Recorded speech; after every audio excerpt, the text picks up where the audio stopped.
Hey guys, it's Roy with Apotheca Marketing. So today I'm going to say something a little controversial, and that's we don't recommend WordPress. And I'm going to tell you why in a second. All right. So as you know, WordPress is one of the most prolific and common website platforms and content management systems on the web. It's used on thousands and thousands of websites. In fact, something like 37% of all websites are using WordPress. So it's been around for a long time. There's a ton of people who know how to use it. So chances are people at your company, they've probably used it in their past and they know how to use it, and making changes and that type of thing. There's tons of developers out there that can help you with WordPress projects. And that's one of the reasons why it's so popular. Just so many people use it. It's something like, 60% of all content management systems. So that's one of the reasons why it's popular. It's kind of self-perpetuating. There's also a huge number of possible plugins that you can use. It's something like 55,000 plugins for WordPress. And that adds all sorts of functionality to your website. So, and it's got, integrations with most major platforms. So if there's something that you want to do with a website, if it's scheduling or email gathering or you name it, there's a plugin for it.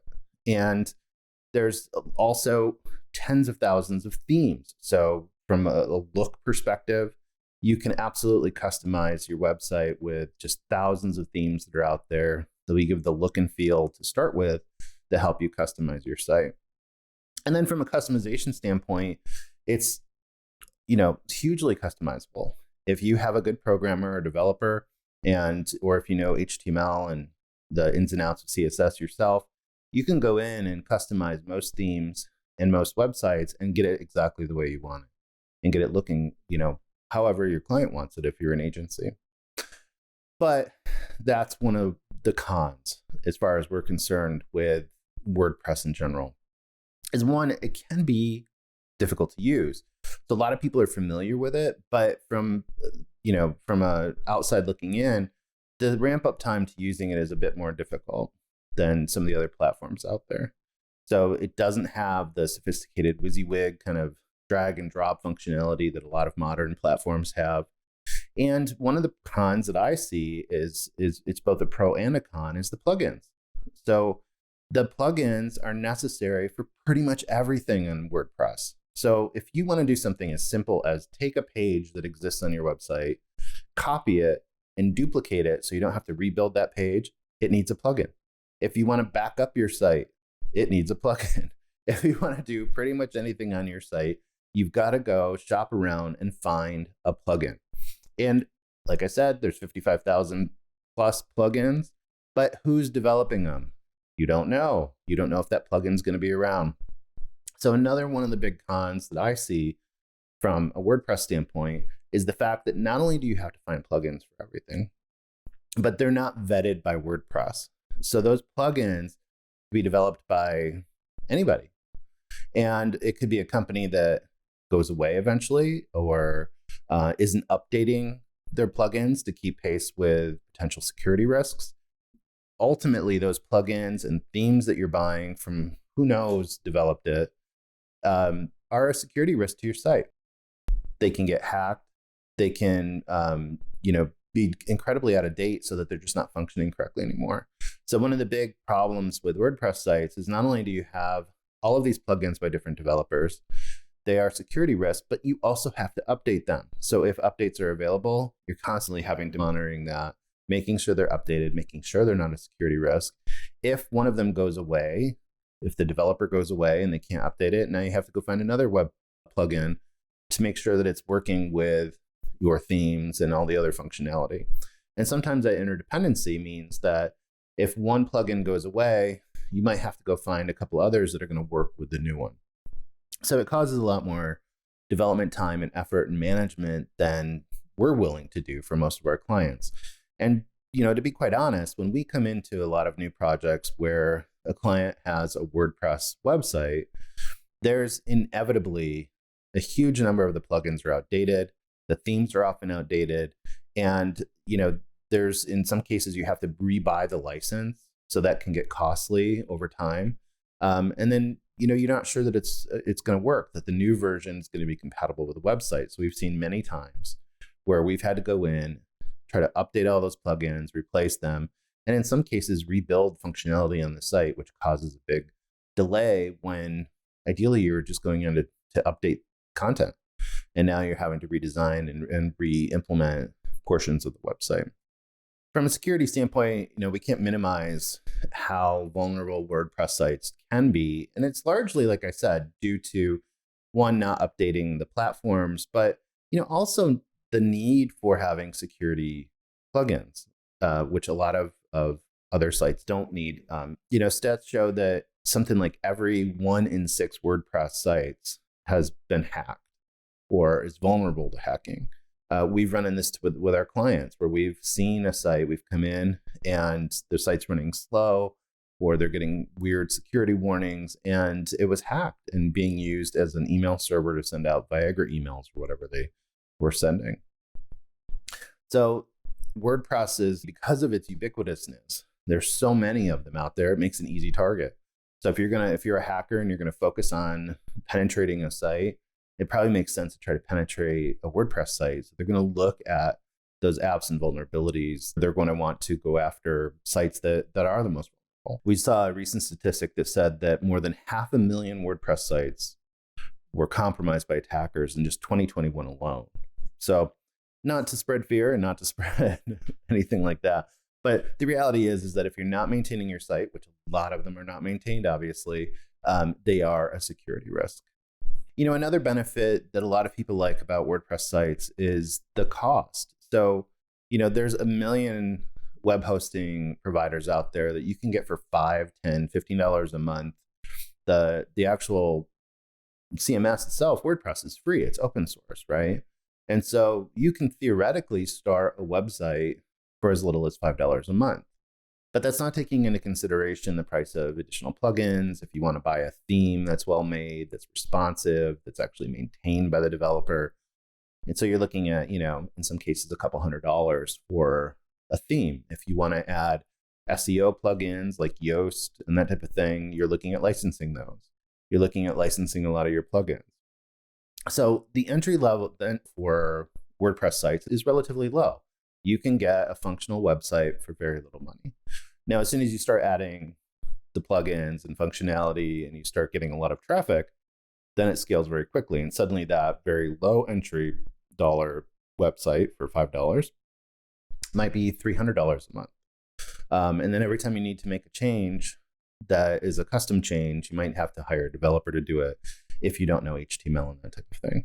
So that can get very expensive very quickly. And frankly, from personal experience, we know that a lot of times going into a site that you didn't develop yourself with all the various plugins, all the customizations, can take a very long time for a developer to figure out what's going on the site, where those changes need to be made.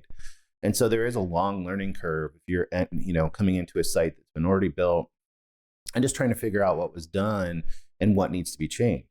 So something that on another platform might take minutes, may take hours on a WordPress site just to figure out the changes. So, most of the other platforms that we're going to be talking about in a second, they are more plug and play. So they're not necessarily, you don't need the number of plugins and that type of stuff to maintain and manage. All right, so what are we using instead of WordPress? Well, it really depends on your business. It depends on the size of your company. It depends on the technical skills within your company. So I hate to say it, but it depends. The ones that we like particularly are those that are relatively common and easy to access for most people. So especially for e-commerce, we definitely recommend, instead of going with WordPress and WooCommerce combination, is doing something with Shopify. Shopify is an incredibly robust, incredibly low cost for the benefit of it, e-commerce system that we'd highly recommend for most companies to use for e-commerce, whether you're just starting out mom and pop, selling only a few things, or whether you have thousands of products and need, inventory management and that type of stuff. All of that is baked into Shopify and is extremely readily available. Shopify is also pretty easy to use, frankly. And it does require, in some cases, plugins and themes. But the difference with that and WordPress is that those are all vetted by Shopify. So the themes and the plugins and the apps that you're going to buy for your store have been reviewed. They have to meet certain standards, and they're most likely to be maintained on a regular basis.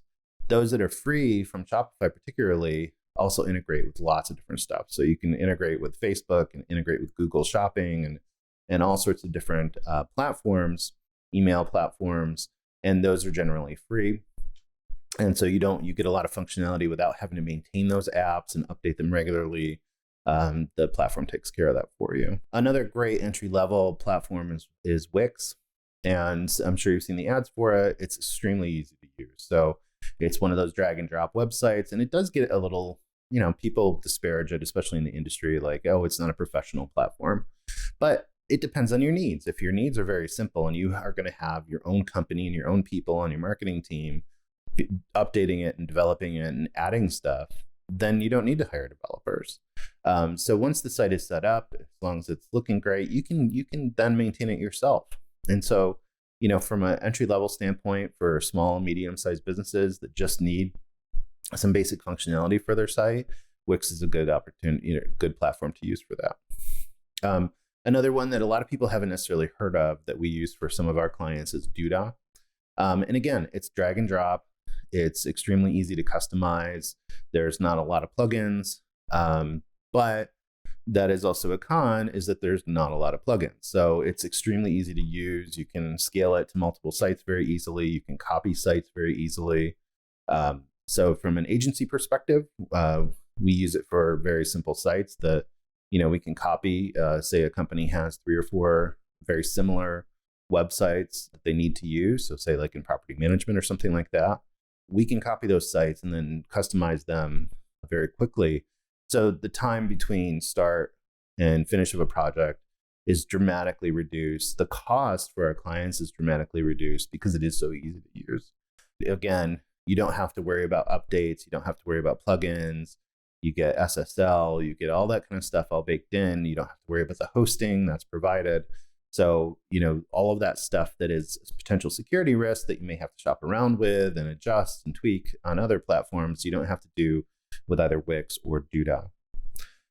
Another platform that we like to use with our customers is Webflow. Webflow is not as entry level as Wix or Duda. You can get extremely finessed with the layout, but again, it is still drag and drop. So you can make adjustments across the look and feel of it without understanding any code. So it's not necessary to know the code. You don't have to do lots of plugins. There are plugins and that type of stuff theoretically available. There are integrations you can plug in as far as like integrations with your email providers and stuff like that, using code insertions. So there are some, drawbacks as far as just the breadth of plugins that you need. But again, you don't need the plugins for just basic functionality like you do on WordPress. You can copy and paste things. You can actually back stuff up, all that stuff without needing a plugin. So, these are just a few of the platforms that we use instead of WordPress. There's a million others out there, right? And it all, again, depends on your needs. It depends on how sophisticated your development team is or your marketing team. And it really depends on what your business goals are. If you're an informational site, you don't necessarily want to go with Shopify. If you're a commerce site, go with Shopify. But it's a good idea to start looking at your website, start looking at the time it takes to maintain this potential security problems that you might be having with your site, and look at potentially migrating to another platform that will make ease of use and the ability to update your site more accessible to your marketing teams, to the people working at your company. There's no need in this day and age to go hire a development company or even an agency like ours to make simple changes to your website. And that's something that we tell all of our clients. We don't want to tie you in to a retainer agreement for us just to maintain your website. That doesn't make a lot of sense. Now, if it's stuff that, we're writing content and there's lots of significant changes to the website on an ongoing basis, then yeah, that might make sense, because if we're developing new structures and designs and that kind of stuff all the time, which we do for some of our clients, then that makes sense. But if you're just making small changes, adding blogs or updating calendars or maybe changing things seasonally, then it's really good for you to explore some of these other options that are not WordPress. As always, I hope this was helpful for you. If you have any questions, leave them in the comments below. We'll try to get back to you. And of course, like this if it was helpful and subscribe. And hopefully we'll see you again here soon. Bye-bye.